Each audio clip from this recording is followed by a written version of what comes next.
കർണാടകയിലുള്ള സമയത്ത്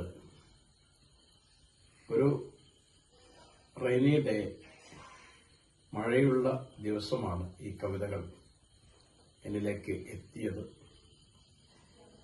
മരുഭൂമിയിലെ ആ മഴ വളരെ ആഹ്ലാദപരമാണ്. ആ മഴയും മഴയുടെ കുളിരും ശീതക്കാറ്റും ഒക്കെ ഏറ്റ്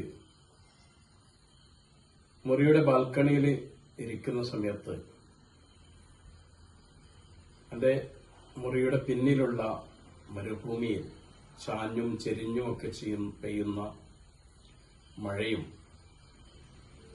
മഴയോടൊപ്പം പെയ്യുന്ന ഓർമ്മകളുമൊക്കെയായി നിൽക്കുമ്പോഴാണ് ഈ കവിത എന്നിലേക്ക് വന്നത്. ആ രണ്ട് ചെറിയ കവിതകൾ ഞാനിവിടെ അവതരിപ്പിക്കുകയാണ്. ആദ്യ കവിത പേര് പാനീയം. പാനീയം.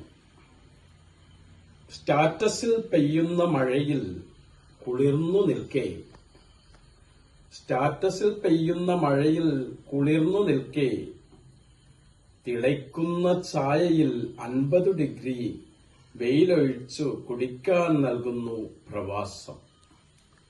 സ്റ്റാറ്റസിൽ പെയ്യുന്ന മഴയിൽ കുളിർന്നു നിൽക്കെ, തിളയ്ക്കുന്ന ചായയിൽ 50 ഡിഗ്രി വെയിലൊഴിച്ച് കുടിക്കാൻ നൽകുന്നു പ്രവാസം. രണ്ടാമത്തെ കവിത കുട നന്നാക്കുന്നവൻ. കുട നന്നാക്കുന്നവൻ. മുൻപ് കുട നന്നാക്കുന്നവൻ ഇരുന്ന പീടികക്കോലായിൽ മഴ നന്നാക്കുന്നവൻ എന്ന് ബോർഡ് വെച്ച് ഒരാളിരിക്കുന്നു. മുൻപ് കുട നന്നാക്കുന്നവൻ ഇരുന്ന പീടികക്കോലായിൽ മഴ നന്നാക്കുന്നവൻ എന്ന് ബോർഡ് വെച്ച് ഒരാളിരിക്കുന്നു. ചിണുങ്ങിപ്പെയ്തത്, ആർത്തലച്ചു പെയ്തത്, പെയ്യുന്നതിന് മുമ്പേ നിന്നുപോയത്, പലതരം മഴകളുമായി ആളുകൾ വരുന്നു.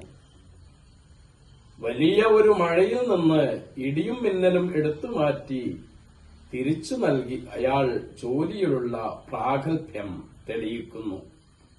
വലിയ ഒരു മഴയിൽ നിന്ന് ഇടിയും മിന്നലും എടുത്തുമാറ്റി തിരിച്ചു നൽകി അയാൾ ജോലിയിലുള്ള പ്രാഗൽഭ്യം തെളിയിക്കുന്നു.